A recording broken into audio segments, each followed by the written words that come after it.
Chers collègues, chers amis, bonjour, je m'appelle Lionel Dujol et c'est avec un grand plaisir que je viens vous présenter l'ouvrage Commun du savoir et bibliothèque publié aux éditions du Cercle de la librairie et que j'ai eu l'honneur de diriger. Je souhaite également remercier les organisateurs du Congrès des professionnels de l'information qui m'offrent cette opportunité de vous présenter cet ouvrage. Merci à eux. Cela fait déjà plusieurs années que la notion des communs anime les débats ayant attrait à la création et à la diffusion des savoirs. Et bien évidemment, la communauté des professionnels de l'information s'est emparée de cette problématique, mais souvent de manière informelle et éparpillée. Et l'objet de cet ouvrage était à la fois de proposer une synthèse de ces réflexions et en même temps de démontrer à travers des exemples concrets que l'approche des communs est une formidable opportunité de renouvellement des bibliothèques. Mais avant de voir dans le détail ces exemples, il nous a semblé indispensable de définir ce qu'étaient les communs du savoir. Nous parlons de communs du savoir dès lors qu'il y a une action collective et horizontale pour créer, maintenir et offrir en partage des savoirs. Et l'émergence du numérique a été un extraordinaire levier pour ce genre de création. Wikipédia en est certainement l'exemple le plus emblématique. Nous avons une communauté de contributeurs qui écrivent des articles qu'ils diffusent sous une licence libre, la plus ouverte qu'il soit, en respectant des règles que cette communauté a établies. On retrouve ici, à travers l'exemple de Wikipédia, le triptyque constitutif d'un commun du savoir. Une ressource, l'encyclopédie, une communauté, ceux qui lisent l'encyclopédie et ceux qui la produisent, et des règles qui ont été définies par la communauté. Une autre caractéristique des communs du savoir est qu'ils appartiennent à personne, ou plutôt qu'ils appartiennent à tout le monde, ce qui les fragilise, puisqu'ils sont sujets à être accaparés très facilement. Et l'on constate qu'il y a en parallèle de l'émergence de ces communs du savoir un mouvement d'enclosure très fort. Les enclosures, c'est la volonté, en tous les cas, c'est une volonté par la mise en place de dispositifs de contraindre l'accès et la diffusion de savoir. Ces dispositifs peuvent être de plusieurs ordres. Cela peut être des dispositifs techniques, on met un verrou numérique sur un fichier, un DRM, nous connaissons déjà très bien ces procédés. Cela peut être un dispositif juridique. On décide de numériser une œuvre qui appartient au domaine public, mais on la diffuse avec des conditions d'utilisation très contraignantes qui font que cette œuvre, au final, sous son format numérique, n'appartient quasiment plus au domaine public. Et puis, cela peut être aussi des dispositifs d'ordre économique. Lorsqu'un éditeur scientifique décide de donner accès aux fruits de la recherche publique aux bibliothèques en leur faisant payer des droits extrêmement élevés. On voit bien qu'il y a là une friction très forte entre un mouvement qui souhaite créer et partager des savoirs et un autre qui souhaite plutôt limiter et contraindre la diffusion de ces savoirs. Et c'est là où les bibliothèques ont un rôle à jouer fondamental.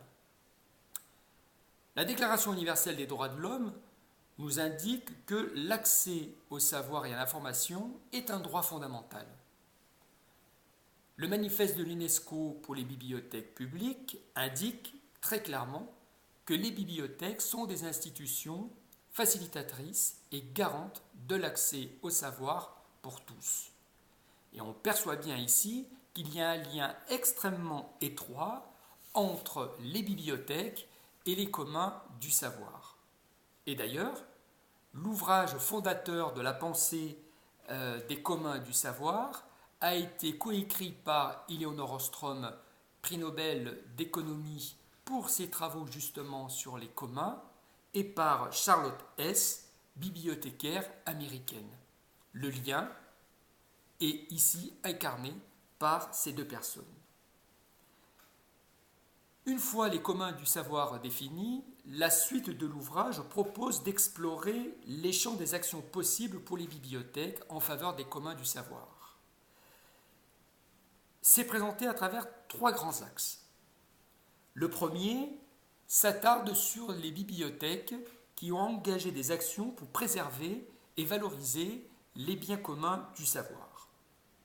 Plusieurs exemples sont développés, et notamment celui des bibliothèques qui ont mené des actions pour valoriser des ressources numériques dites alternatives.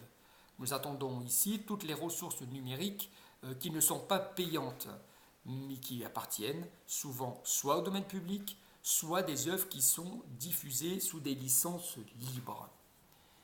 Le constat est clair, ces ressources numériques libres de diffusion sont absentes ou très peu présentes dans l'offre documentaire des bibliothèques, alors que nous avons devant nous un continent de savoir à proposer et à faire découvrir à nos citoyens et à nos habitants, aux habitants de nos territoires. Cela peut être aussi le domaine public, comme je vous l'ai dit. Des bibliothèques valorisent le domaine public qui est déjà disponible en ligne, à travers notamment les grandes bibliothèques nationales, mais d'autres bibliothèques décident de numériser leurs fonds patrimoniaux et notamment les œuvres qui sont dans le domaine public. Mais attention, celles-ci contribuent à la valorisation des communs du savoir si elles diffusent ces œuvres du domaine public numérisé avec des conditions d'utilisation le plus ouvertes possible. Et on mesure bien ici l'importance de garantir des financements publics conséquents pour préserver et valoriser les communs du savoir. Et je profite de cette occasion d'ailleurs pour apporter tout mon soutien à la BNQ. Le second axe est celui de la contribution active des bibliothèques à la coproduction des biens communs du savoir. Comment une bibliothèque contribue à la création des communs du savoir.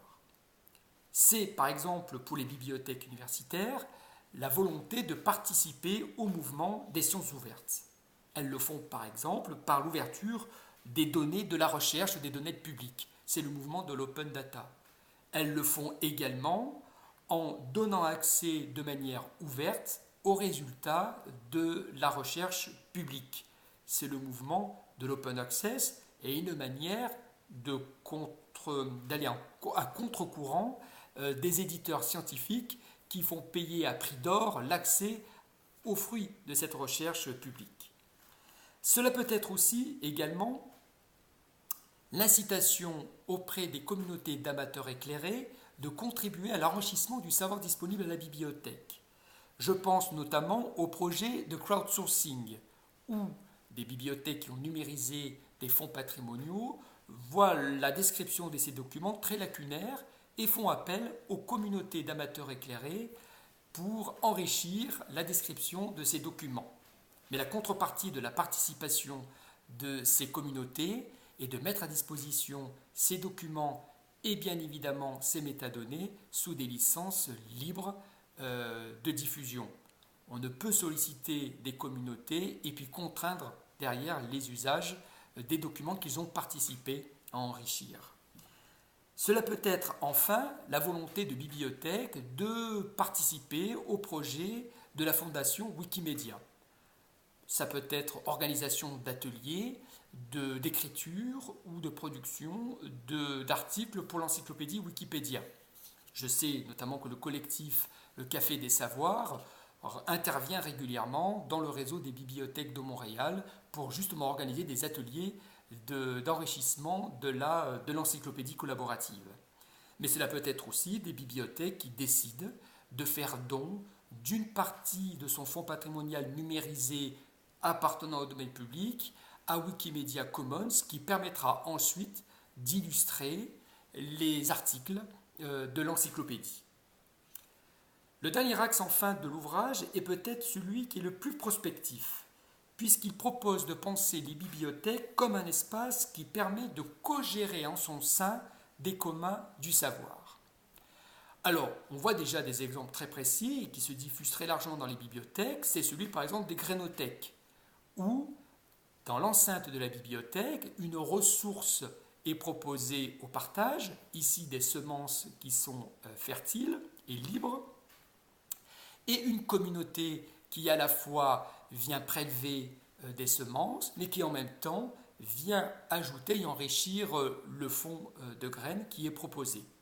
Et puis, il y a des règles qui organisent cet échange de semences fertiles. Et la bibliothèque est à la fois le lieu où s'effectue cet échange, mais elle est aussi un des éléments qui contribuent à définir les règles, mais aussi à faire vivre cette communauté. Cela peut être aussi, et on en voit aussi beaucoup dans les bibliothèques, des espaces d'apprentissage collaboratif. Je pense ici au Fab Lab, au Makerspace ou au Ruche d'Art, où là encore une fois, la bibliothèque devient le lieu où se retrouvent des communautés d'intérêt et qui décident de partager leur savoir et leur savoir-faire, qui parfois vont documenter ce qui se produit dans la bibliothèque et qui le rediffusent de manière ouverte. La bibliothèque est ce lieu où est co-gérée la production et la diffusion de ces savoirs. Et puis on peut aller encore un peu plus loin, cela peut être aussi la volonté de faire participer les citoyens, voire de co-concevoir avec eux les espaces de la bibliothèque, l'offre de services, l'offre documentaire. Et là, nous sommes véritablement dans la pensée design qui voit l'usager comme un concepteur, co-concepteur de l'offre de la bibliothèque. Au final, nous mesurons combien l'action publique à travers ces bibliothèques ne se cantonne pas seulement à protéger, à assurer l'accès et le partage d'un bien commun du savoir.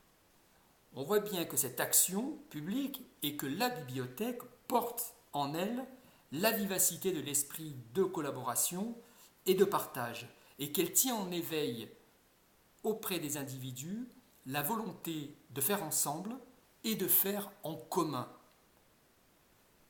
Parce que les bibliothèques sont des lieux, l'un des rares lieux d'ailleurs, sur nos territoires, ouverts à tous et accessibles gratuitement, ces bibliothèques donc sont ces tiers-lieux du savoir dans lesquels peut se déployer à la fois une action collective qui est si chère au commun du savoir et en même temps une acculturation des citoyens à produire des savoirs, à les transmettre, à les défendre même par eux-mêmes, puisque étant acteurs de la production de ces savoirs, ils en deviennent les premiers défenseurs et donc deviennent une sorte de vigilance pour la préservation de ces communs du savoir.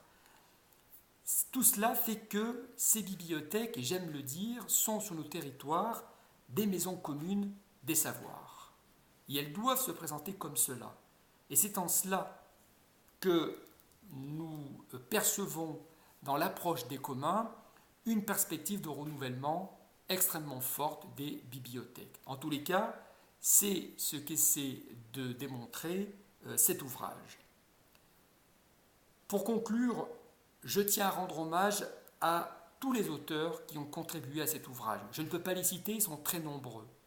Mais la qualité du propos et des textes leur revient pleinement, et c'est en cela que je tiens à les remercier vivement. Il mérite aussi votre attention, et je vous indique que l'ouvrage est disponible sur le stand de l'ASTED. Peut-être que vous aurez envie alors de le feuilleter, peut-être plus, c'est à vous de voir, je l'espère. En tous les cas, je vous remercie pour votre attention et je vous souhaite à toutes et à tous un excellent congrès. À très bientôt.